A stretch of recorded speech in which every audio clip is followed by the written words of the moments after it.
نتیجہ یہ ہوگا کہ جب خدا کو چھوڑ کر تم اس کی طرف جھکاؤ پیدا کرو گے تو خدا بھی تمہیں تمہارے اوپر چھوڑ دے گا، پھر تم کہیں بھی نہیں رہو گے۔ اور قرآن کریم کی بڑی خوبصورت آیت ہے کہ کبھی کبھی پروردگار بھی انسان کو اس کے اوپر چھوڑ دیتا ہے۔ یہ کب چھوڑتا ہے؟ جب انسان خدا کو بھلا دیتا ہے۔ وَلَا تَكُونُوا كَالَّذِينَ نَسُوا اللَّهَ، ہرگز ایسے لوگوں کی طرح مت ہو جانا جنہوں نے اللہ کو بھلا دیا۔ فَأَنسَاهُمْ أَنفُسَهُمْ، نتیجہ یہ ہوگا کہ جب تم خدا کو بھلا دو گے خدا کو تمہیں اپنے آپ سے غافل کر دے گا، تمہیں سامنے کی چیزیں نظر نہیں آئیں گی کہ تم غافل ہو چکے ہو۔ بار بار تم کہو گے اپنی شادی پہ ہاتھ رکھ کے میں نے کیا فیصلہ کیا، کہ میں نے کہاں مثال کے طور پر اپنی بیٹی کی شادی کر دی، کہ کہاں میں نے اپنی بیٹی کو کس کے ساتھ باندھ دیا، یہ فلاں بزنس میں نے کیوں شروع کر دیا، فلاں جاب، یہ اتنا اچھا میرا فلاں کاروبار کرتا تھا کیوں چھوڑ دیا۔ کہ خود تم جہاں جہاں اپنے پچھتاوے کا اعلان کرو گے تو اس بات کی دلیل ہے کہ تم نے جو کچھ فیصلہ کیا ہے وہ غفلت کی بنیاد کے اوپر کیا۔ لا تکونوا کالذین نسوا اللہ، ایسے لوگوں کی طرح مت ہو جانا جنہوں نے اللہ کو بھلا دیا۔ فانساہم انفسہم، نتیجہ یہ ہے کہ خدا تمہیں اپنے نفسوں سے غافل کر دے گا، بھلا دے گا۔ تم نے اس کو بھلا دیا، تم اپنے آپ کو بھول جاؤ، تو محسوس ہوگا کہ تم اپنے آپ کو یاد رکھو لیکن بھول جاؤ گے۔ کبھی کبھی یہ عذاب بڑا سخت ہوتا ہے، بڑا سخت ہوتا ہے یہ عذاب کہ خدا ایک بندے کو اس کے اوپر چھوڑ دے۔ اسی لیے دعا ہے پروردگار رب لا تکلنی الی نفس علی نفس طرفۃ ابدا، پروردگار ایک پلک جھپکنے کی مدت تک میں مجھے میرے اوپر مت چھوڑ۔ جب انسان کے اوپر کچھ ہوتا ہے نا وہیں سے اس کی تباہی ہے، اور یہ بہت بڑی چیز ہے۔ مثلا فرض کریں، مثال آپ کے سامنے، مثلا ایک ماں باپ اپنے بچوں کی جب تربیت کرتے ہیں تو کہیں پہ سختی کرتے ہیں، یہاں مت جاؤ، وہاں مت بیٹھو، یہ مت کرو، وہ مت کرو۔ چھوٹا بچہ ہے بار بار بھاگ رہا ہے تو ماں بار بار اسے پکڑتی ہے، ایک دو اس نے تھپڑ مار دیے، یہ بہتر ہے کہ اسے اس کے حال پہ چھوڑ دیا جائے۔ اس کو اس کے حال پہ اگر چھوڑ دیا، فرض کریں کہ اس کے حال پہ چھوڑ دیا ایک بار مانا غصے میں، پھر اس کو خود بھی پچھتاوا ہوتا ہے میں نے کیا کیا، اس کے حال پہ چھوڑا، بچہ بھاگتا ہوا گیا اور مثلا ٹریفک تھا، سڑک تیز چل رہی تھی، کسی خدا نخواستہ گاڑی کے نیچے آ گیا، اس دنیا سے نہیں گزرا لیکن زخمی ہو گیا، پریشان ہو گیا، تو ظاہر ہے کہ یہ تکلیف زیادہ ہے۔ وہ جو آسان سا ایک چھوٹا سا تماچا تھا، کم سے کم اس سے بچا ہوا تو تھا، اس چارہ تک نہیں جا رہا تھا جہاں پہ اس کی موت واقع ہو سکتی تھی۔ میں اور مثال کو آسان کروں ایک واقعے کے ذریعے سے، کہ جب خدا انسان کو اس کے اوپر چھوڑ دے یہ سخت ترین پروردگار کا عذاب ہوتا ہے، سخت ترین عذاب یہ ہوتا ہے۔ جیسے ماں اور باپ بچے کو سمجھاتے رہے، مثلا جوان ہو گیا بچہ، اپنے حساب سے چل رہا ہے، اپنے حساب سے مثال کے طور پر کہتا ہے کہ اپنی زندگی لے کے چلے، اپنے حساب سے فلاں جگہ، کتنی یہ ایسے نمونے ہمارے یہاں بڑی پریشانیاں ہو جاتی ہیں۔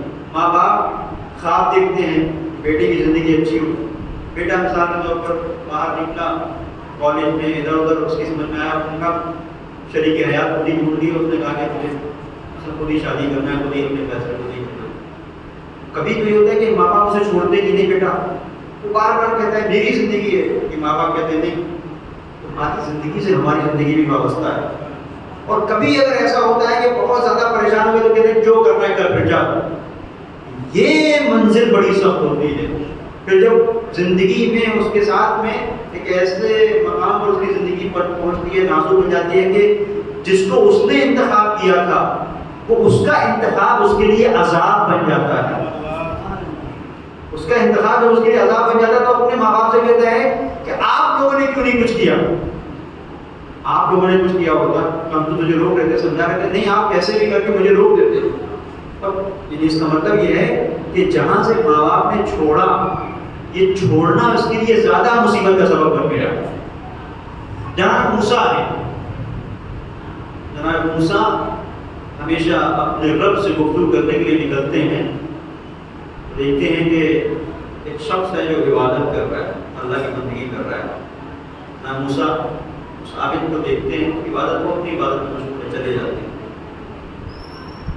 ایک منزل پر شیطان نے اس عبادت گزار بندے کو اللہ کے بہکایا، اس عابد کو بہکایا، اور یہ توحید سے اس نے منہ موڑ لیا، عبادتوں کو اس نے چھوڑ دیا، موج مستی کرنے لگا. لیکن موسیٰ چونکہ گزرتے ہیں تو کبھی کبھی اس راستے پر بھی آتا ہے جہاں سے موسیٰ جاتے ہیں. ایک بار موسیٰ کو دیکھا، ہنسا موسیٰ کو دیکھ کے، کہاں لگا ہے موسیٰ کہاں جا رہے ہو؟ خدا سے گفتگو کرنے کے لیے جا رہا ہوں. کہ موسیٰ خدا سے گفتگو کرنے جا رہا ہوں، میرا ایک پیغام پہنچا دینا، میرا ایک پیغام اپنے خدا تک پہنچا دینا. خدا سے گفتگو کرنے جا رہا ہوں، میرا ایک پیغام پہنچا. کیا پیغام؟ خدا تم نے وعدہ کیا تھا،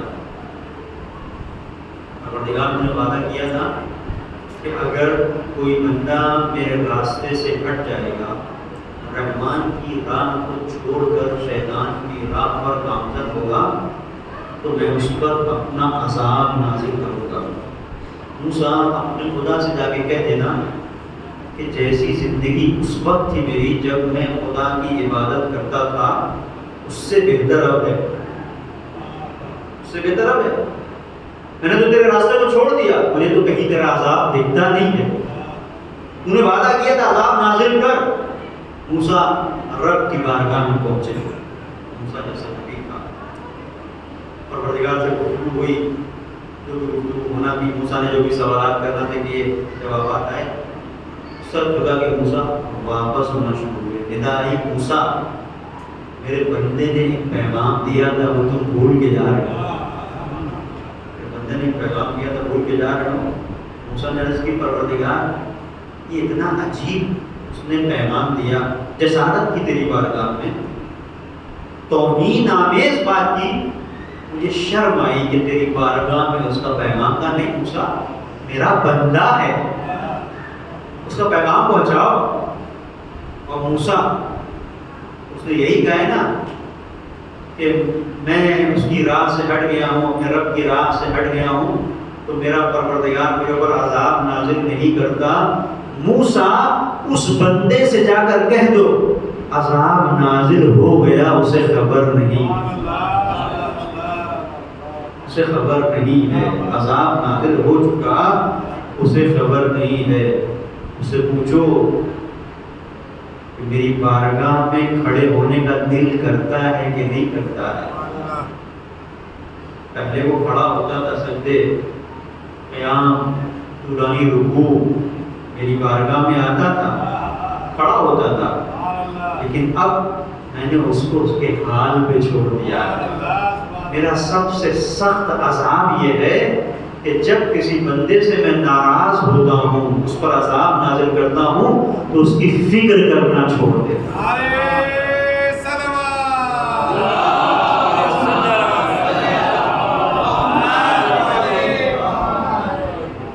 فکر کرنا چھوڑ. ہم خود، میں اپنے آپ سے پوچھوں، یہ بڑا سنگین مرحلہ ہے کہ میں جب نماز کے لیے کھڑا ہوتا ہوں تو کتنا مجھے لذت کا احساس ہوتا ہے اور کتنا پار لگتا ہے جلدی سے پڑھ کے ختم کروں. زندگی کے کسی دور میں کبھی اگر ایسا ہوا ہو کہ ان سب چیزوں میں مجھے مزہ آ رہا ہو، کبھی پروردگار کی اس وقت عنایت تھی. اب سوچنے کی ضرورت ہے کہ پہلے میں مسلسل مجلسیں کرتا تھا، مجلس میں تھوڑی دیر بیٹھنے کے بعد گھڑی دیکھ کے رکھتا ہوں. تو کوئی ایسا تو نہیں ہے کہ خدا مجھے میرے حال پر چھوڑ رہا ہو. وہیں سے خدا سے درخواست کرنا چاہیے پروردگار نہیں، یہ سب مرحلہ ہے. اور اس کے لیے اگر کبھی ایسا ہو جائے کہ انسان محسوس کرے کہ پروردگار اس سے منہ موڑ رہا ہے، یہ اسی سے پتہ چلے گا. کیسے پتہ چلے گا؟ کہ جب انسان تلاوت کر رہا ہے مزہ نہیں آ رہا ہے، نماز پڑھ رہا ہے مزہ نہیں آ رہا ہے، عبادت کر رہا ہے ایک خانہ پوری ایک رسم، اگر یہ ہے تو اس کا مطلب محسوس کرنے کی ضرورت ہے کہ ایسا تو نہیں کہ خدا آہستہ آہستہ میں چھوڑ رہا ہوں. پھر کیا کریں؟ اس کا بھی راستہ بتائیں. کبھی ایسا ہوتا ہے کہ ماں باپ بچے کو چھوڑتے ہیں، بچہ بھی بڑے اس میں ہوتا ہے کہ ہاں، لیکن تھوڑی دیر کے بعد جب ماں کہتی تھی جاؤ جہاں جانا ہے جاؤ، خود ہی پلٹ کے آ جاتا ہے، کہاں جاؤں؟ بندے کے لیے بھی پروردگار نے راستے کو کھولا ہوا ہے، بند نہیں کیا ہوا ہے۔ وہ کیسے؟ اپنے حبیب سے کہتا ہے پروردگار، قل ما یعباء بکم ربی لولا دعاؤکم، پیغمبر کہہ دیجیے ان سے کہ اگر تمہاری دعائیں نہ ہوتی تو مجھے بھی تمہاری پرواہ نہ ہوتی۔ اس کا مطلب یہ ہے کہ دعا کی بنیاد کے اوپر پروردگار بندے کی پرواہ کرتا ہے۔ جتنی دعا کے لیے آپ ہاتھ اٹھائیں گے اتنا ہی پروردگار انسان کی فکر کرے گا۔ یعنی دعا وہ رسی ہے جس کے ذریعے سے انسان رب سے جڑتا ہے۔ ایک صلوات پڑھتے ہیں محمد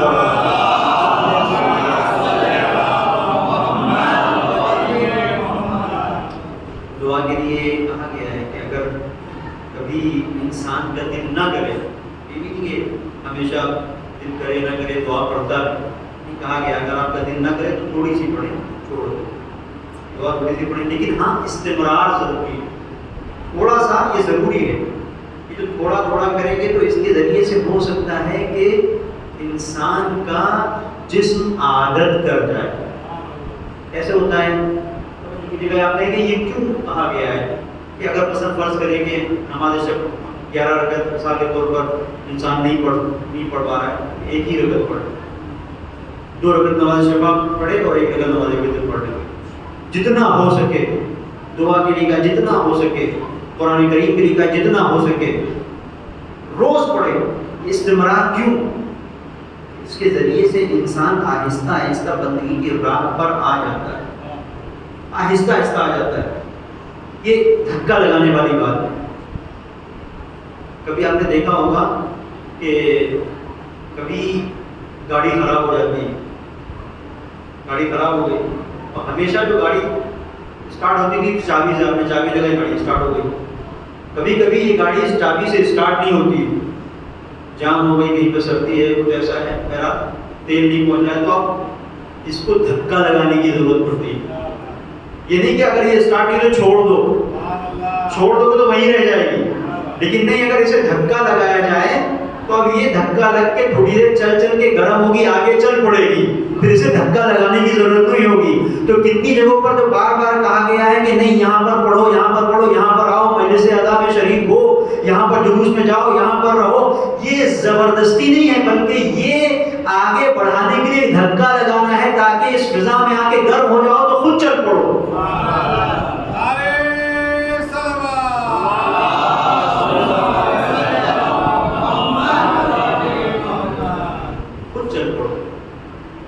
ایسی جگہیں ہیں، بہت توجہ کیجیے گا، سادے سے الفاظ میں آپ کے سامنے ان مسائل کو رکھ رہا ہوں کہ بڑی اہم زندگی سے متعلق چیزیں ہیں جن کے اوپر کبھی توجہ نہیں ہو پاتی، غفلت کی بنیاد کے اوپر نہیں ہوتا، غافل ہے انسان۔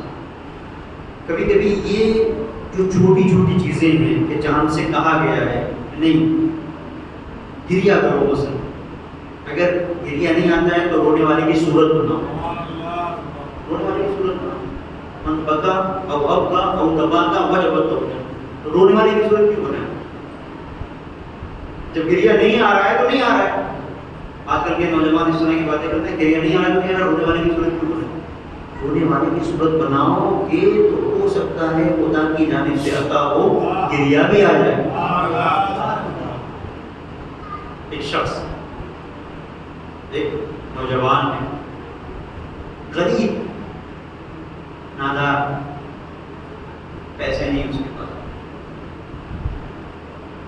بڑی مشکل سے اس کا گھر چلتا ہے، باپ اس دنیا میں بھی یتیم، ماں ہے جو اس کی کفالت کرتی ہے، ماں اسے دیکھتی ہے، اس کا سہارا ماں ہے، ماں کا سہارا ہے۔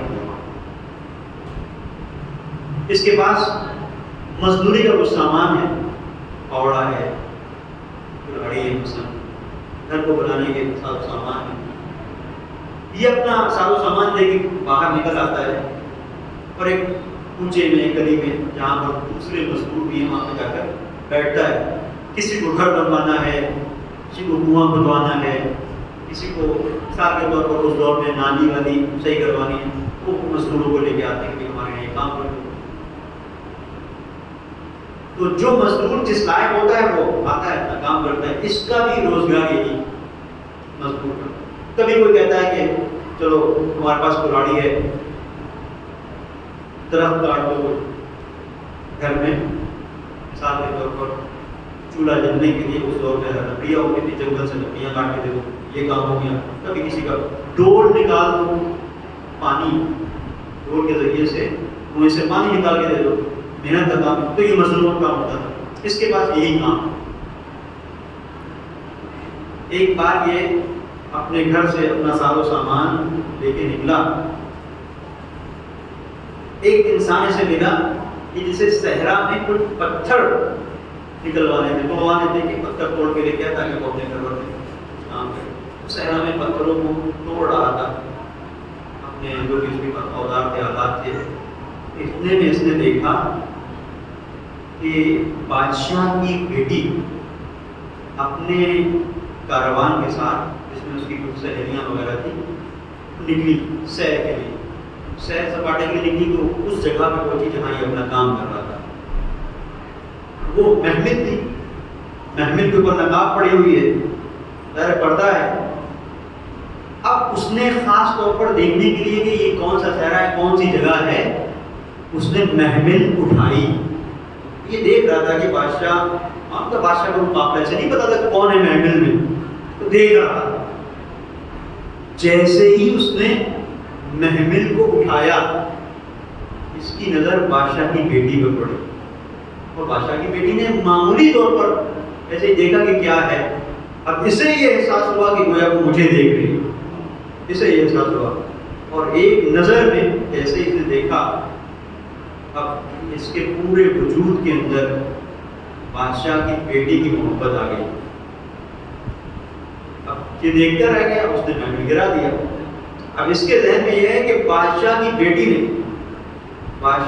نے مجھے دیکھنے کے لیے محمل اٹھائی, مجھے دیکھنے کے لیے. البتہ یہ ملتا ہے واقع میں کہ ایک خوبرو, ایک بلند قامت, ایک اچھا خوبصورت وجیح, ایک اچھا نوجوان تھا. لیکن بادشاہ کی بیٹی میرا ایسے نوجوانوں کو نہیں دیکھے گی, اور اس نے تو ایک منظر دیکھنے کے لیے. تو کبھی کبھی یہ ہوتا ہے کہ کبھی ایک پورا منظر دیکھنے کے لیے کوئی کسی کی طرف نظر ڈالتا ہے, اور کوئی چھوٹا سا اس منظر کا حصہ ہوتا ہے, وہ سمجھتا ہے اس کی توجہات ہماری طرف ہے. اور یہ کب ہوتا ہے؟ جب خدا انسان کو اس کے حال پہ چھوڑ دیتا ہے. اب یہاں پر توجہ کیجیے گا, اگر خدا اس کے ساتھ ہوتا تو اس کو ضرورت ہی نہیں تھی دیکھنے کی, اس لیے کہ اب اسے پتا ہے یہ آنکھ خدا کی امانت ہے. نظر پڑنی گئی تو جھکا لیتا, لیکن نظر پڑنا, دیکھنا, اور دیکھنے کے بعد دل میں اسے اتار لینا, نتیجہ کیا ہوا؟ اب وہ جو کام کے لیے انسان لے کے گیا تھا مزدور کے طور پر, جس کا ایک کام کرا تھا پتھر توڑنا تھا, اب یہ کدال چلا رہا ہے تو چل نہیں رہی. دیکھا دوسرے لوگ اور جو لے کے آیا تھا انہوں نے بہت کام کر دیا, اس نے کچھ کیا ہی نہیں ہے. پہلے کا کام تھا وہ تھا, اس کے بعد اس نے جب سے بادشاہ کی بیٹی کو دیکھا تو اس کے بعد اس کے ہاتھ ہی نہیں چل رہے.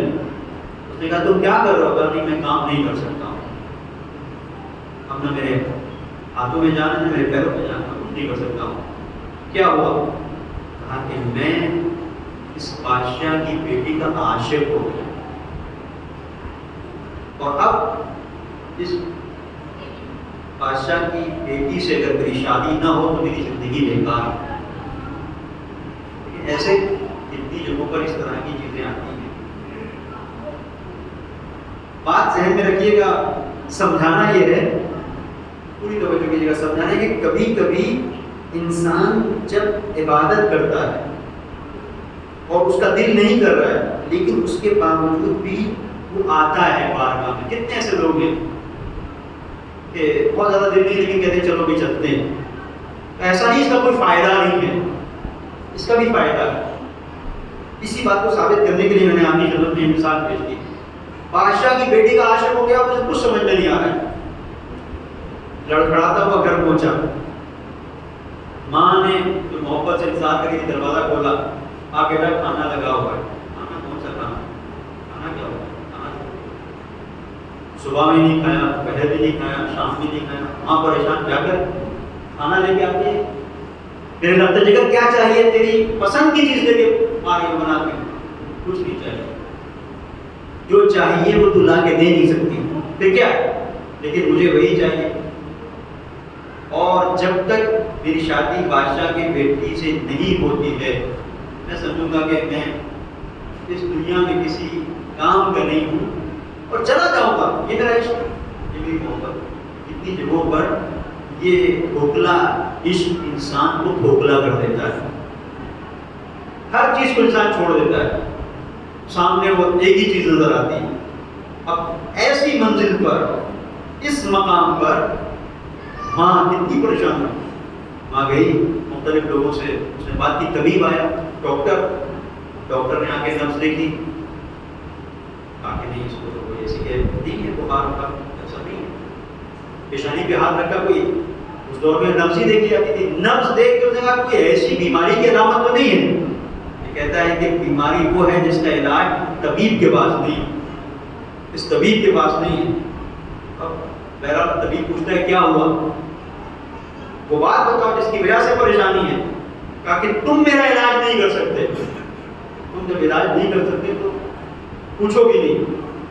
طبیب اپنا چلا گیا، ماں پریشان رہی تو اس نے اس کی سمجھ میں آیا کہ دربار میں اس کے باپ کا، لڑکے کے باپ کا انتقال ہو گیا تھا، تو لڑکے کے باپ کا ایک دوست تھا دربار میں، بادشاہ نے کوئی کام کیا کرتا، ماں نے اس کا ایڈریس نکالا، اس کا پتہ نکالا اور وہاں تک پہنچی، اسے بتایا کہ دیکھو یہ میرا بیٹا ہے، جوان بیٹا ہے، اس کی یہ صورتحال، اتنا اچھا بیٹا کہ جہاں نکل جاتا لوگوں کی نظریں ہوتی، اور یہ بیوقوفی کر بیٹھا ہے، اب میری سمجھ میں نہیں آ رہا، اور پلنگ پر ہے، اس وقت چارپائی پر ہے، کچھ سمجھ نہیں آ رہا، کیا کروں، تم کوئی راستہ ہوگا۔ اس نے کہا ایک میں بادشاہ کا وزیر ہے، وزیر اعظم سمجھدار انسان ہے، میں اس کو لے کے آتا ہوں۔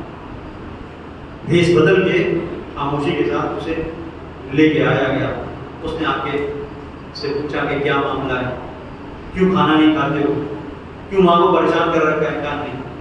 میں نے فیصلہ یہ کیا ہے کہ جب تک میرے دل پہ وہ نہ آ جائے کہ جسے میں ڈھونڈ رہا ہوں، تلاش کر رہا ہوں، تب تک یہ ساری چیزیں بیکار ہیں۔ اسے تو خبر بھی نہیں ہے، اور اگر خبر ہو جائے گی تو ہو سکتا ہے تمہارے قتل کا پروانہ ہو جائے، کیا کرنا، مر جانا گوارا ہے، کچھ بھی ہو، لیکن یہ جو میں نے فیصلہ کر لیا ہے یہ اٹل رہے گا۔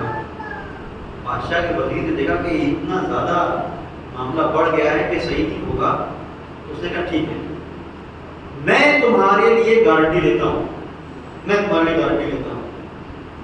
کبھی کبھی مسائل کو حل کرنے کے لیے تھوڑا پیچھے ہٹنا پڑتا ہے۔ پیچھے ہٹنے کا مطلب یہ نہیں کہ آپ پیچھے ہٹ رہے ہیں، کبھی کبھی انسان پیچھے ہٹتا ہے بلند ہونے کے لیے،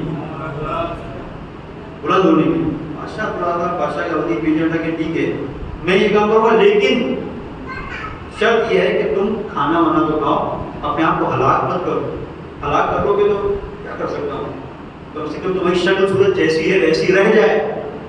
یہ نفسیاتی باتیں ہیں، بڑا اہم ہے، اس طرح سے بتایا کہ ویسے رہو تاکہ وہ بھی کچھ تمہیں دیکھے تو اسے لگے کہ ہاں اس لائق ہے کہ اس کے ساتھ زندگی گزاری جا سکتی ہے، ہڈیوں کا ڈھانچہ مت بنو، وہ بھی دیکھ کے نظر موڑ لے۔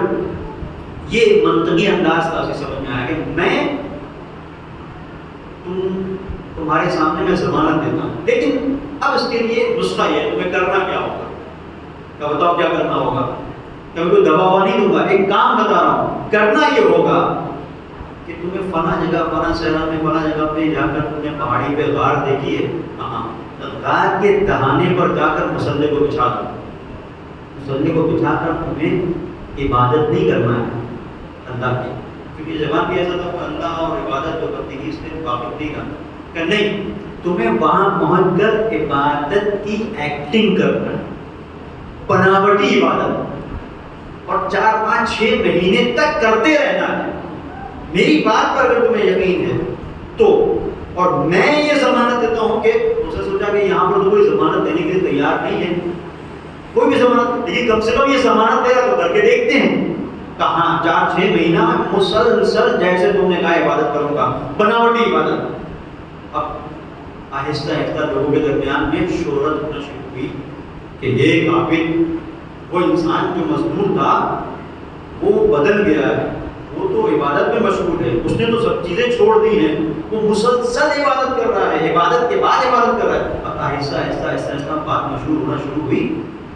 وزیر نے موقع دیکھ کر، وقت دیکھ کر ایک بار گفتگو میں بادشاہ سے کہا کہ بادشاہ سلامت، جوان ہے، خوبصورت، اور اسے نہ دنیا کی فکر ہے، نہ مال کی فکر ہے، نہ دولت کی فکر ہے، بڑا عبادت گزار، بہت اچھا، کاش میری کوئی بیٹی ہوتی تو میں اس کے عقد میں لے آتا۔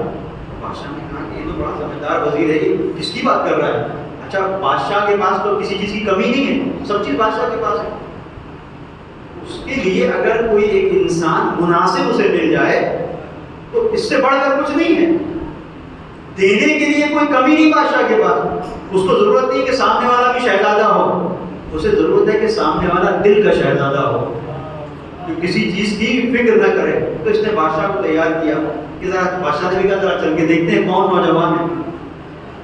اب اس نے، وزیر نے اس نوجوان سے کہا تھا کہ جب میں بادشاہ کو لے کے آنا چاہوں اور جب بادشاہ کا پورا کاروان اس کے ساتھ ہوگا، مصاحبین کے ساتھ یہاں آنے لگے تو سمجھ لینا تمہارا کام ہو گیا ہے، اور اسی وقت اپنی عبادت کو روک دینا، میرا انتظار کرنا کہ میں تم سے کیا کہنے والا ہوں، اس کی طرف توجہ کرنا۔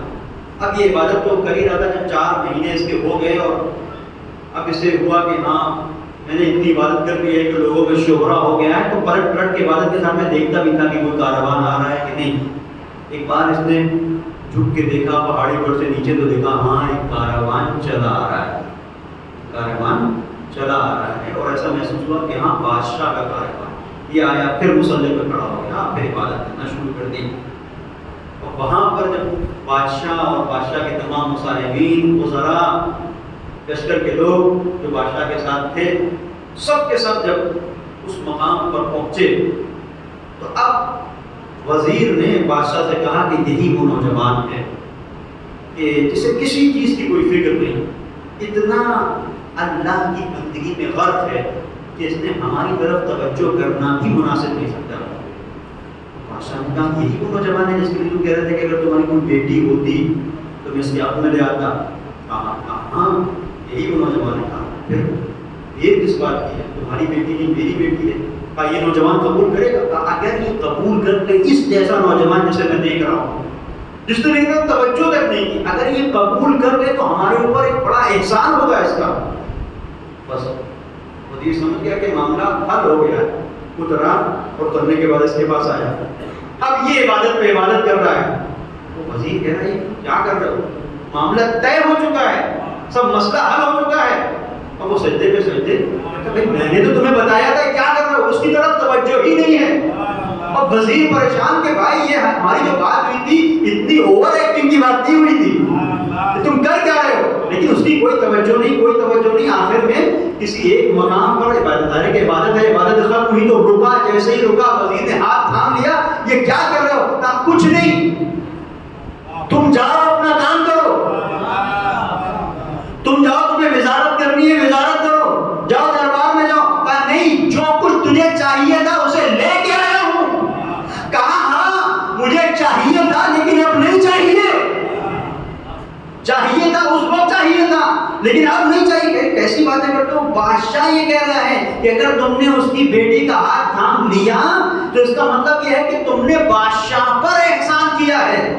تمہاری بوڑھی ماں ہے، تم مزے سے بیٹھ کر شاہی کرو گے، شہزادے بن جاؤ گے، بادشاہ کے داماد بن جاؤ گے۔ اس نے کہا مجھے نہیں چاہیے۔ کہ کیسی باتیں کر رہے ہو؟ اسی بنیاد کے اوپر تو تم مریض ہو گئے تھے۔ کہا اس وقت ہوا تھا، اب جو اس نے جواب دیا ہے وہ جواب یہ ہے۔ تو جواب ہم سب کے لیے ہے جو کہا گیا کہ اگر دل نہیں بھی چاہتا ہے تو آؤ مصلی عبادت پر کھڑے ہو جاؤ، آؤ دوڑ کر نماز پڑھ لو۔ تو یہ جواب یہاں پر ہے، توجہ کیجیے گا کہ بادشاہ کے سلسلے سے ساری باتیں یہ بتاتا جا رہا ہے، اس نوجوان کے اوپر کوئی اثر نہیں۔ اب نوجوان نے منہ کھولا تو وزیر سن رہا ہے۔ ایک مرتبہ اس نے کہا کہ میں خدا کو نہیں مانتا تھا، اس کی عبادت نہیں کرتا تھا، اس کی بندگی نہیں کرتا تھا، جو سوچتا تھا، جو میری سمجھ میں آتا تھا اس پر عمل کرتا تھا، خواہشات نفسانی غافل زندگی گزارتا تھا، اپنی شہوتوں کا اسیر تھا، خدا کو نہیں مانتا تھا، اس پر یقین نہیں تھا، اس پر بھروسہ نہیں تھا، لیکن تو نے بتایا کہ 4-6 مہینہ تمہیں عبادت کرنا ہے، اور عبادت بھی حقیقی نہیں، بناوٹی عبادت کرنا ہے، ایک طرح سے تمہیں ایکٹنگ کرنا ہے۔ میں بناوٹی عبادت کر رہا تھا، لیکن میں نے بناوٹی عبادت کرتے کرتے جب انتظار کی گھڑیاں بھی گزر رہی تھی تو بار بار دیکھتا تھا۔ 4-6 مہینے عبادت کرنے کے بعد جب میں نے دیکھا کہ پورا قافلہ چلا آ رہا ہے، میں سمجھ گیا کہ تمہارا کام ہے، اس میں بادشاہ بھی ہے، بادشاہ کی بیٹی بھی ہے، بڑے بڑے وزراء بھی ہیں، اس میں لشکر اور لشکر کے سردار، یہ سارے لوگ موجود ہیں۔ تو میرے دل میں ایک بات آئی، اور وہ بات یہ تھی کہ جب خدا کی جعلی اور نقلی عبادت میں اتنی طاقت ہے کہ بادشاہ اپنے لشکر اور جاؤ حشم کے ساتھ تجھ سے ملنے آ رہا ہے، تو اگر خدا کی حقیقی عبادت کروں تو خدا کیا کچھ مجھے نہیں دے دے گا۔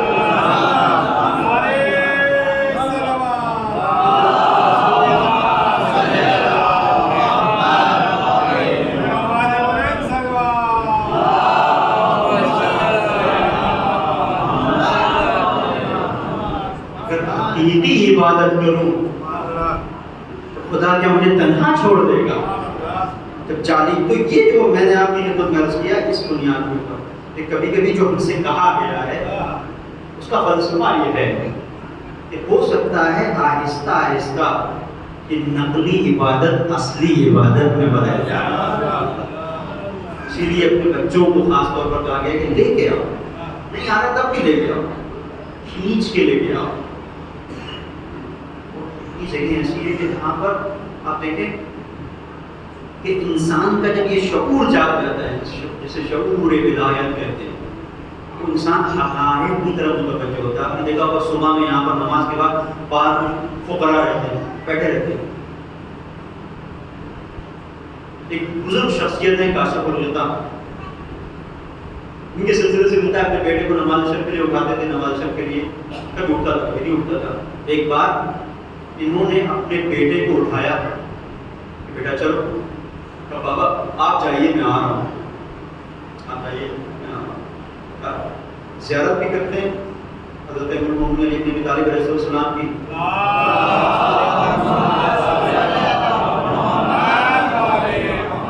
نجف میں زیارت بھی کرتے ہیں اور وہیں پر نماز شب بھی پڑھی۔ بیٹا آنے کے لیے تیار نہیں، آپ نے کہا کہ نہیں بیٹا تھوڑی دیر کے لیے نفس کے اوپر کنٹرول کرو۔ دیکھیں اتنے خوبصورت انداز میں سمجھایا، بعد نخواستہ بیٹا اٹھ گیا۔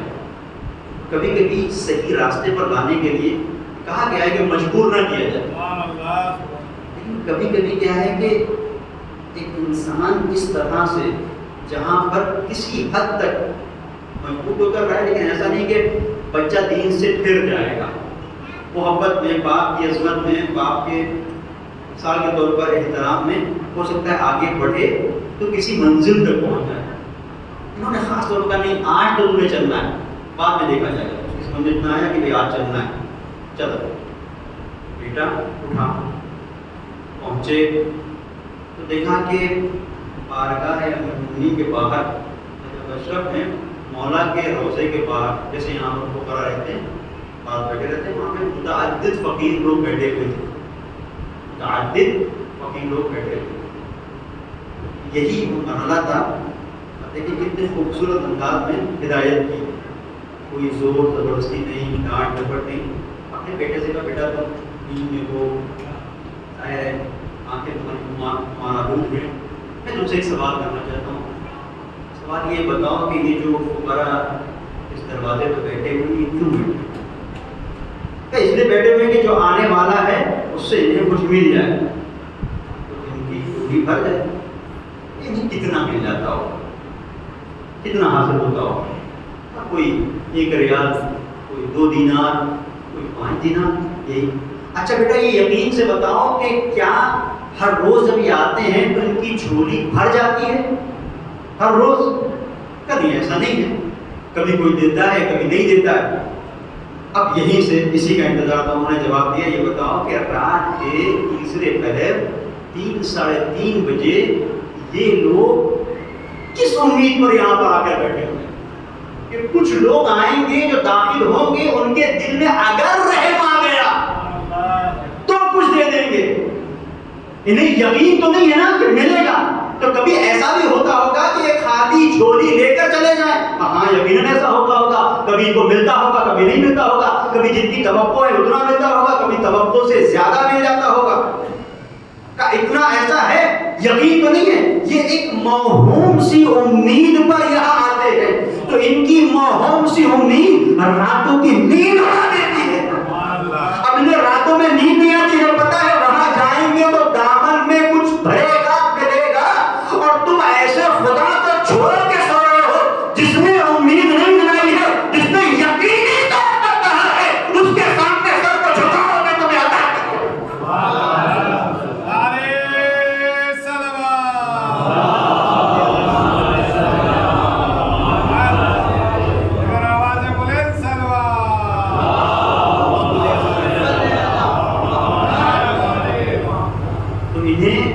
جتنا فقراء کو دینے والوں پر یقین ہے، تمہیں اتنا اپنے رازق پروردگار پر یقین نہیں.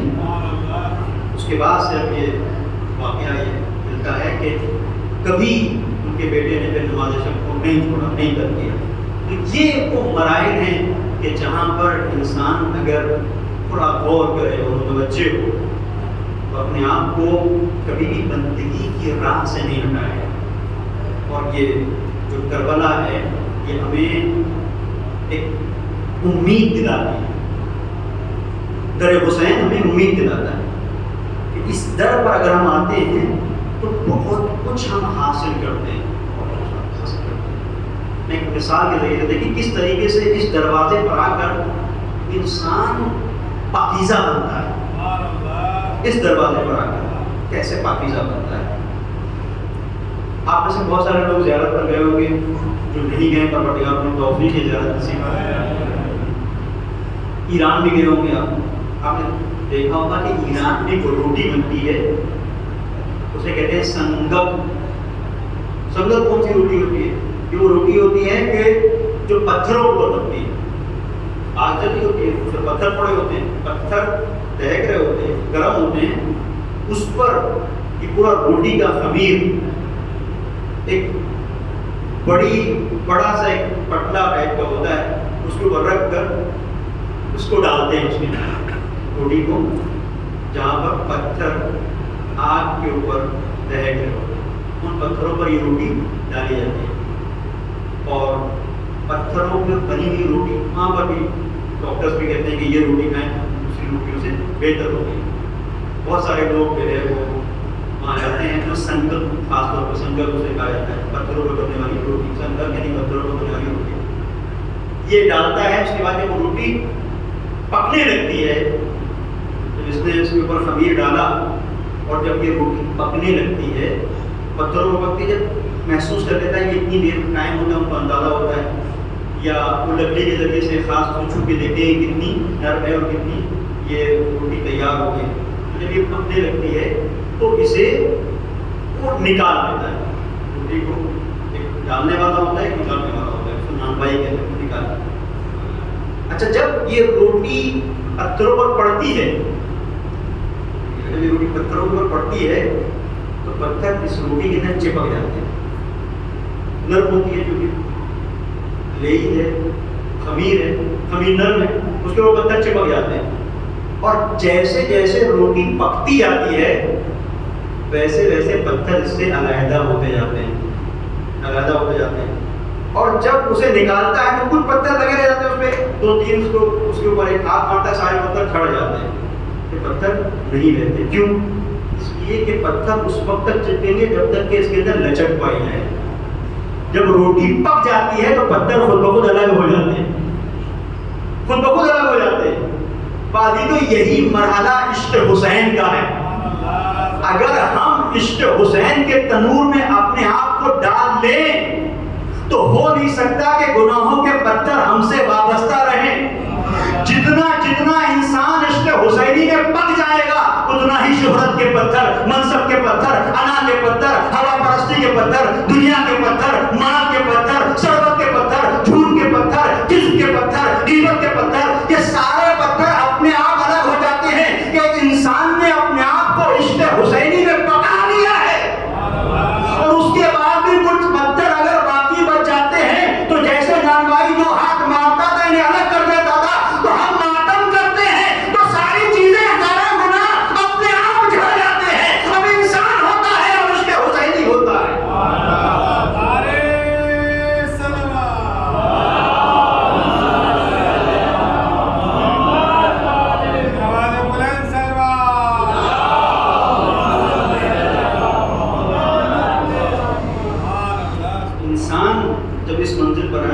تو یہ دیکھیں کہ فرشتہ یہ کیا ہے؟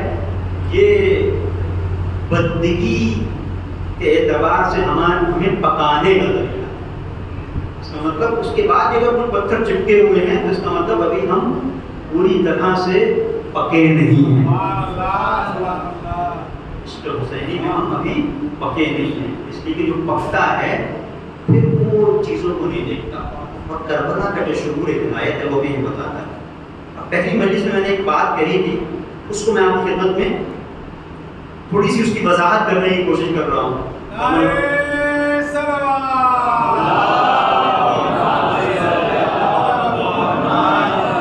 میں نے عرض کیا تھا کہ آج دشمن چالیں چل رہا ہے. ولایت کا شعور امیر ہونا چاہیے، گہرا ہونا چاہیے. اگر شعور ولایت نہ ہو تو ہم خدا نخواستہ ایسا نہ ہو کہ یا حسین بھی کہتے رہیں اور کام بھی دشمن کا کرتے رہیں. کیونکہ بہت حساس مرحلہ ہے. میں نے عرض کیا تھا کہ ہو سکتا ہے کچھ لوگ ایسے کیسے ہو سکتا ہے. آج دشمن کربلا کے مقابلے پر ایک بناوٹی کربلا بنا رہا. ایک حقیقی کربلا ہے، ایک بناوٹی کربلا. سوال یہ ہے کہ یہ بناوٹی کربلا نہیں، بناوٹی کربلا ہی نہیں، بناوٹی حسین، مصنوعی حسین. یہ بہت سخت لگ رہا ہوگا، یہ جملے آپ کو سخت لگ رہا ہے. کیسے ہو سکتا ہے بناوٹی حسین؟ کیسے؟ آپ بھولے نہیں، سن 60 ہجری میں کربلا سے پہلے کوفے کو دیکھیں. سن 61 ہجری کا واقعہ ہے کربلا. سن 60 کے اواخر میں یہ معاملہ کیسے تبدیل ہوا ہے؟ کوفی تو خط لکھ کے بلا رہے تھے. کوفے پر شیعوں کا ایک طرح سے تسلط تھا. کیسے یہ تسلط ختم ہوا؟ اس پر توجہ کیجیے گا. بہت حساس معاملہ ہے. کیسے؟ ابن زیاد آیا اور ابن زیاد کو جیسے ہی کوفے کی عمارت ملی اور ابن زیاد کوفے کے اندر داخل ہوا، کیونکہ اس نے حکم دے دیا قتل عام کر دیا جائے. نہیں، ابن زیاد ایک جال لے کے آیا. وہ جال کیا تھا؟ اسے پتا تھا اس وقت کوفے کے لوگ خط لکھ چکے ہیں، سید الشہداء کا انتظار کر رہے ہیں. اگر میں ابن زیاد کے لباس میں جاؤں گا تو میری بوٹی بوٹی کر دیں گے، مقابلہ کریں گے کہ یہ آیا ہے حسین کو روکنے کے لیے اور ان کے اندر ایک جذبہ پایا جا رہا ہے، میرا کام خراب ہو جائے گا. تو اسے بھی پتا تھا کہ ان کوفیوں پر اگر تسلط حاصل کرنا ہے تو طاقت کے بل پر نہیں، حماقت کے ذریعے. وہ حماقت کہ جو ہم ان سے خود کروائیں گے. یہ بہت اہم ہے شعور ولایت. کربلا ہمیں شعور ولایت سکھاتی ہے. اگر ولایت کا شعور نہ ہو تو انسان کس طریقے سے لقمہ بن جاتا ہے. تو یہاں کیا ہوا؟ ابن زیاد نے فوج نہیں بھیجی کہ جتنے بھی لوگ ہیں ان کے اوپر حملہ کر دیا جائے. نہیں، اسے پتا تھا کہ اگر ہم حملہ کریں گے نئی جنگ چھڑ جائے گی. کربلا سے پہلے کوفے میں ہم شکست کھا جائیں گے. کربلا تو بہت بعد کی بات ہے. تو کیا کیا؟ ایسا لباس اختیار کیا، ایسا انداز اختیار کیا، لوگوں کے درمیان میں مشہور کیا کہ حسین آ رہے ہیں. اب یہاں سے اس کا جواب ہے کہ اگر سن 60 ہجری میں اصلی حسین کے مقابلے پر نقلی حسین ابن زیاد بن کے آ سکتا ہے تو وہ سن 60 ہجری تھی. آج 1444 ہجری اور عزیزو 1400 سال گزر چکنے کے بعد آج ٹیکنالوجی، آج سائنس کس مرحلے پر ہے؟ اب اسے دیکھیے تو آج کے دور کے ابن زیاد کتنی نیرنگی چالیں کر سکتے ہیں، کتنے خطرناک سیناریو بنا سکتے ہیں ہمارے لیے.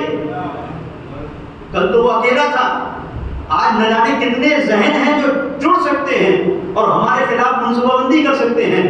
تو اس دور میں آپ دیکھیں کہ یہ جو کوفے کے لوگ تھے کہاں بیوقوف بنے؟ یہ یہاں پہ بنے کہ اس نے مشہور کرا دیا کہ حسین آ رہے ہیں، حسین آ رہے ہیں. کھوکھلے نعرے، ان پر توجہ کی ضرورت ہے. ان نعروں کے اندر جان کبھی نہیں رہتی ہے. کچھ لوگ ہوتے ہیں جو نعرے لگا رہے ہوتے ہیں، ہم بھی وہی نعرہ لگانا شروع کر دیں ہاں مقصد کربلا بس علی ولی اللہ، مقصد کربلا بس یقیناً علی ولی اللہ ایک مقصد ہے کربلا کا، لیکن کربلا کا حقیقی مقصد پیغام توحیدی کو بچانا ہے۔ تو ان نعروں سے خبردار رہنے کی ضرورت ہے۔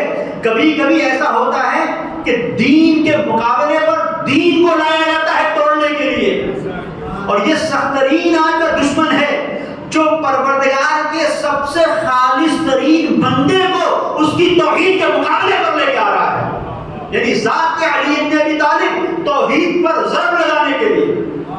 محسوس کیجئے گا، تو اس مقام پر جب ابن زیاد داخل ہوا ہے کوفے میں تو کیا کیا، لوگوں میں مشہور کرا دیا، اور لوگ نعرے لگا رہے ہیں، خرمے کی ڈالیاں پکڑے ہوئے ہیں، خرمے کی ٹہنیاں، اور وہ لے کر نعرے لگا رہے ہیں کہ لبیک یا حسین، لبیک یا حسین، حسین آ گئے، مرحبا مرحبا مرحبا مرحبا۔ کسی نے کسی دوسرے سے پوچھنے کی کوشش نہ کی کہ اس کا انداز حسین جیسا ہے بھی کہ نہیں ہے، اس کی گفتگو حسین جیسی ہے بھی کہ نہیں ہے، کم سے کم خطبہ تو دینے دو، جب گفتگو کرے گا اگر حسین ہوگا تو قرآن کی آیتوں کی تلاوت کرے گا، اگر حسین ہوگا رسول کی رسالت کی گواہی دے گا، اللہ کی کبریائی کی گواہی دے گا، کم سے کم خاموش تو رہو، دیکھو تو صحیح، نہیں سوچنے سمجھنے کی کسی چیز کی کوئی ضرورت نہیں ہے، بس جیسے ہی لوگوں نے نعرہ بلند کیا اسی کے پیچھے چلے، جب اسی کے پیچھے چلے ایک ایسی منزل پر پہنچے جب ہجوم تھا اور اس کا استقبال کر رہے تھے، تو وہیں سے اس نے بہت تیز تھا، چونکہ نظروں ہی نظروں میں بڑے بڑے جو عمائدین تھے، سرداران کوفہ تھے، انہیں اس نے جج کر لیا، اور آنے کے بعد ان کی لسٹ بنائی اور کہا ان کو گھروں سے اٹھا لو۔ اس طریقے سے کوفے کے اوپر فتح حاصل کی ہے۔ میرے شیعوں، دوستان اہل بیت، یاد رکھو کل کا کوفہ ابن زیاد نے فتح کیا تھا، نتیجہ کربلا تھی، پھر اب کربلا تکرار نہیں ہونا چاہیے۔ اب ہر منزل پر ہمیں سوچنے کی ضرورت ہے، ہم کسی بھی شہر سے متعلق ہو، کسی بھی قریے سے متعلق ہو، کوفی فکر ہر جگہ خطرناک ہے۔ ہمارا شہر، ہمارا علاقہ، ہمارا محلہ کہیں کوفہ نہ بننے پائے۔ وقت کے ابن زیاد کو مہلت نہ دو کہ تمہارے عشق کو غلط راستے میں استعمال کرے۔ یہ بڑی اہم منزل ہے۔ اس وقت ایسا ہوا، اور جو سب سے بڑی وہاں پر غلطی تھی وہ کیا تھی؟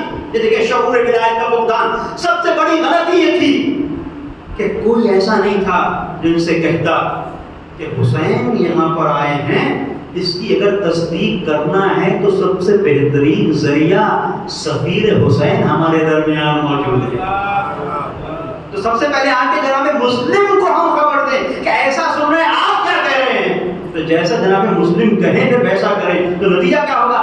جو جناب مسلم کہیں گے اگر ہم ویسا کریں گے تو شعور ولایت ہے، ولایت کی راہ میں ہم قدم رکھ رہے ہیں۔ تو اب یہاں پر انحراف نہیں ہے بعضیوں، آج کا دور وہی دور ہے، سمجھنے کی ضرورت ہے۔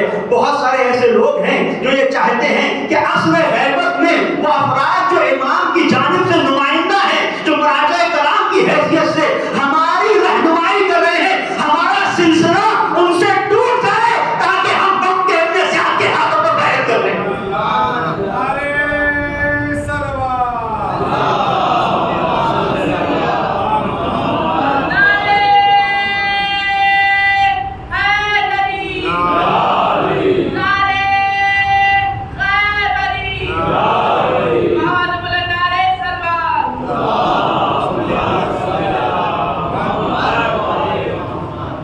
ابن زیاد کو سب سے زیادہ خوف کس سے تھا؟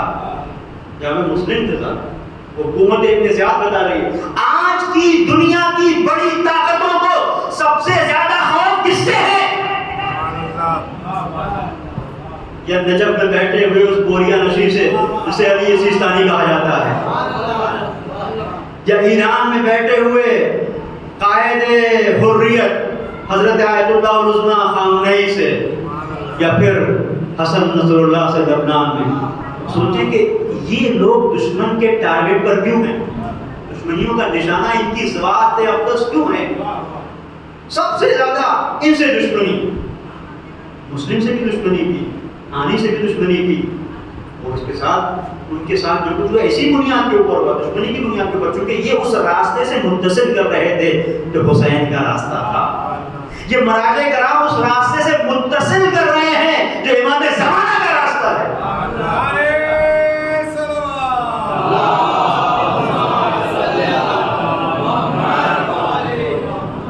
یہ شعور کہ ہم کہاں جا رہے ہیں. آپ دیکھیں بڑی عجیب بات ہے کہ سید الشہداء نے لوگوں کو دعوت دی ہے, بلایا ہے, کہا ہے. جیسے عبداللہ ابن عمر سے کہا, عبداللہ ابن موتی سے کہا, دوسرے لوگوں سے کہا کہ چلو میرے ساتھ, لیکن یہ لوگ آنے کے لیے تیار نہیں ہوئے.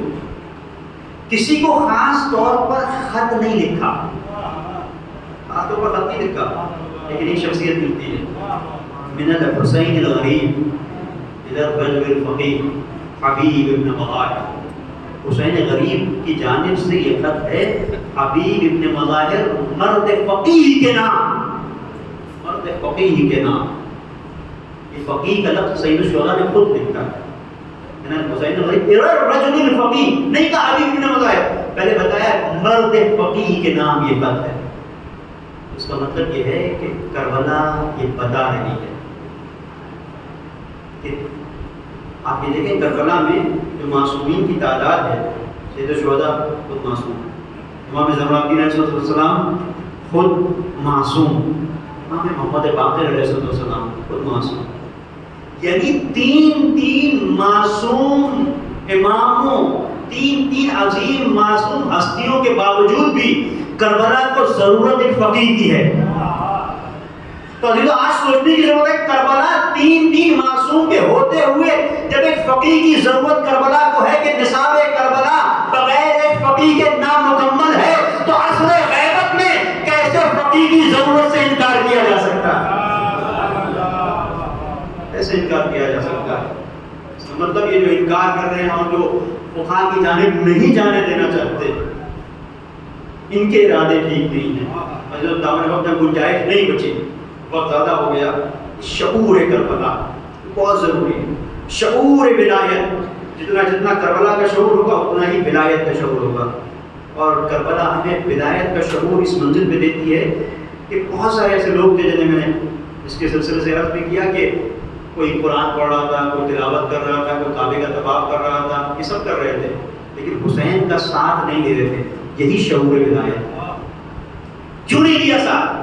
اس لیے کہ عبادتوں کا ذوق تو تھا, ولایت کا شعور نہیں تھا. ولایت کا شعور نہیں تھا تو غلاف کعبہ سے چپکے ہوئے تھے.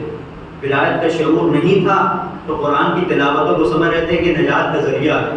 ولایت کا شعور نہیں تھا, طواف کعبہ سمجھ رہے تھے نجات دے دے گا طواف کعبہ, یہ سمجھ رہے تھے. لیکن ان کو اس کا اندازہ نہیں تھا کہ وہ جو یہ سب چھوڑ کے جا رہا ہے طواف کعبہ کی منزل نہیں ہے, وہ روح کعبہ ہے, وہ جان کعبہ ہے. اور یہ سب کے سب حج کر رہے تھے. حج کیوں کر رہے تھے؟ یہاں پر سوچیں حج کیوں کر رہے تھے؟ کیونکہ جو کی جگہ جو آیت ہے وَلَا تَرْكَنُوا إِلَى الَّذِينَ ظَلَمُوا فَتَمَسَّكُمُ النَّارُ, ہرگز ان لوگوں کی طرف رجحان پیدا نہ کرنا جو ظالم ہیں. اگر ظلم کی طرف تم جھکے فَتَمَسَّكُمُ النَّارُ, ظلم کی طرف جھکنا صرف یہ نہیں ہوتا ہے کہ انسان ظالم کے ہاتھ میں ہاتھ دے دے. خاموشی بھی ظالم کے لیے ایک جھکاؤ ہے کہ تم اپنی عبادتیں کرتے رہو, تم اپنی نمازیں پڑھتے رہو, تم اپنے روزے رکھتے رہو, تم اپنا حج کرتے رہو, تمہیں کوئی فکر ہی نہ ہو کہ کون حاکم ہے, کون حکومت کر رہا ہے. اس کا مطلب یہ ظلم کی طرف جھکنا ہوا. اور یہ تنہا حسین تھے جو نکلے, اور حسین کے ساتھ جو 72 جانثار تھے, شہداء تھے, ان کا شعور ولایت کا جو آواز دے رہا تھا کہ ہمیں بھی عزیز ہے حج کرنا, خلاف کعبہ ہمیں بھی عزیز ہے, طواف کعبہ ہم بھی چاہتے ہیں, صحیح صفا و مروہ ہم بھی چاہتے ہیں, حجر اسود کو بوسہ دینا ہم بھی چاہتے ہیں, لیکن یہ سب ہم چھوڑ رہے ہیں اس لیے کہ جو محور اور مرکز کعبہ ہے وہ چھوڑ رہا ہے.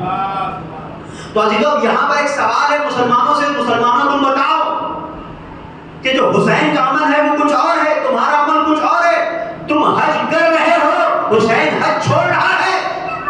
اب مجھے بتاؤ کہ تمہارے حج کرنے سے حج بچا کہ حسین کے حج چھوڑنے سے بچا؟ تو ہر ایک کہے گا حسین کے حج چھوڑنے سے, تو یہیں پہ پتہ چلا حسین وہ ذات ہے جو حج چھوڑ کے حج کو بچاتا ہے.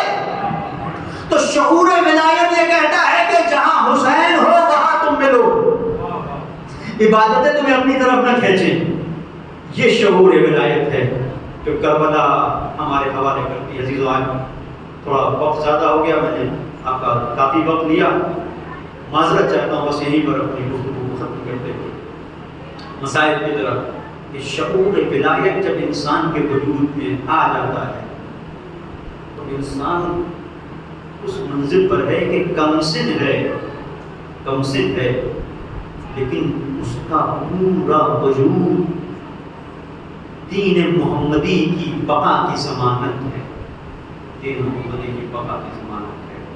اور اس کا انداز یہ ہوتا ہے کہ کمسن ضرور ہے، جس کے رخسار پر تمانچوں کے نشان ہیں، جس کی پشت پر تازیانوں اور دھروں کے نشان ہیں، لیکن عزیزوں اتنی تکلیفوں کے بعد بھی کہیں نہیں ملتا کہ سکینہ نے اپنے بابا کو فریاد کر کے پکارا، ہو بابا آپ کا سروں کے نیزہ میں بلند ہے، میرے بھائی کے ہاتھوں میں ہتھکڑی ہے، پاؤں میں بیڑی ہے، بابا اب مجھ سے چلا نہیں جاتا، بابا بڑی پیاس لگ رہی ہے، تمانچے نہیں کھائے جاتے، اے بابا اب مجھ سے آگے نہیں بڑھا جاتا، تسلیم ہو جائے بات کرنے نہیں۔ عزیزوں مقاومت اسی طریقے سے سکینہ کی ہے جیسے شہداء کربلا۔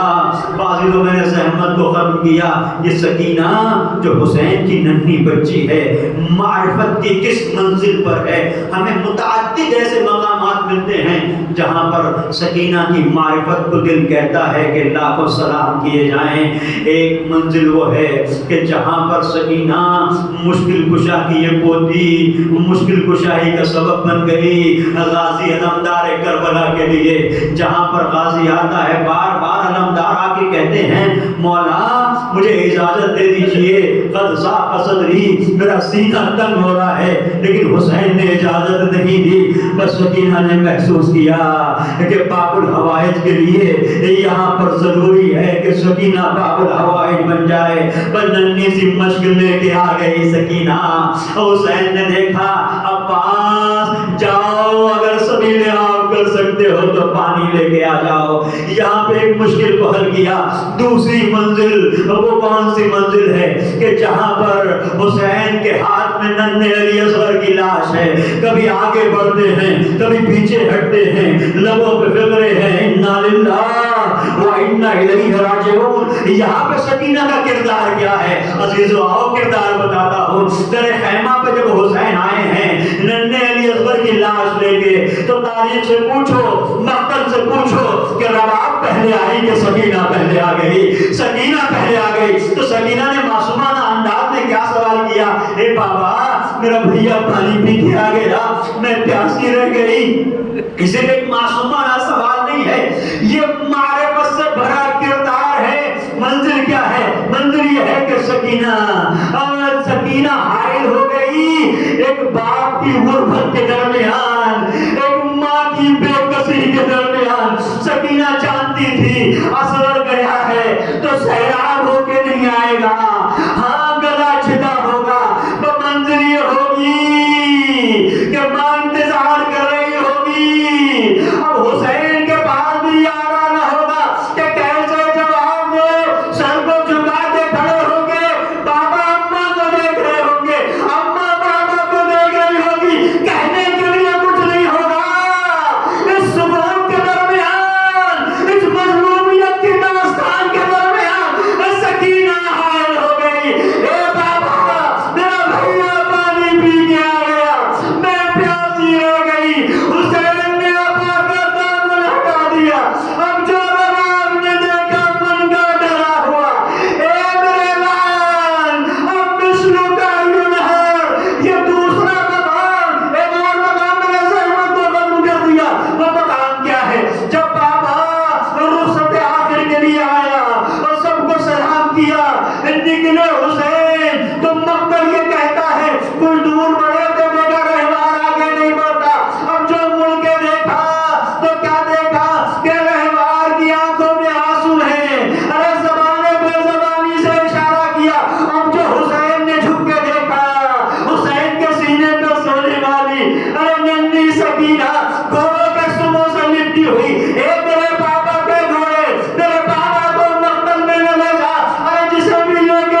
کے سو گئے، سکینہ یتیم ہو گئی، خیام میں آگ لگی، سیادم الذین ظلموا ایہم قلب انفضحون، انا للہ و انا الیہ راجعون۔ پروردگار واسطہ محمد و محمد کا ہماری اس مختصر سی عظات و کی بارگاہ میں قبول فرما۔ مہربانی تجھے واسطہ محمد و محمد کا جو حضرات کی فرش ادا پر حاضر ہیں ان کی دینی دنیا کی حاجات کو اپنی بارگاہ میں کر لا۔ مہربانی تجھے واسطہ محمد و محمد کا جو لوگ بھی مقروض ہیں ان قرض سے ضرور عنایت فرما۔ پروردگار واسطہ محمد و محمد کا جو بھی حج و زیارت کے مشتاق ہے توفیق حج و زیارت نصیب فرما۔ اس مجلس کے منتظمین، محترمین، بانیان جنہوں نے بھی جامع درم میں سبحانہ حصہ لیا، پروردگار ان کی توفیقات میں اضافہ فرما۔ مہربانی تجھے واسطہ محمد و محمد کا ہمیں شعور حیات، شعور بندگی، شعور حسینی عنایت فرما۔ جہاں جہاں بھی شیعہ حیدر کرار ان کی جان، مال، عزت اور آبرو کی حفاظت فرما۔ مراجع کرام، علماء اعظام کا سایہ ہمارے سروں پر قائم و دائم رکھ۔ امام زمانہ کے ظہور میں تعجیل فرما، ہمیں ان کے آوان و انصار میں شمار فرما۔ ربنا تقبل منا انک انت السمیع العلیم وتب سے گزارش ہے کہ رحم 3 مرتبہ سورہ اخلاص کی تلاوت فرما کر ان مرحومین کے لیے صاف فرمائیں جن کے نام میں عرض کرتا ہوں: سید اقبال نصری ابن احمد حسین نصری، سید اعجاز حسین نصری ابن اقبال حسین نصری، منور علی ابن حیدر علی حیدر ابن غلام حیدر، اور مرزا معشوق حسین، سرینہ عباس بنت اصغر علی، مرزا مقصود حسین، مرزا جاوید حسین اور حسین علی رضوی ابن اشتیاق حسین رضوی جملہ مرحومین مرحومات کی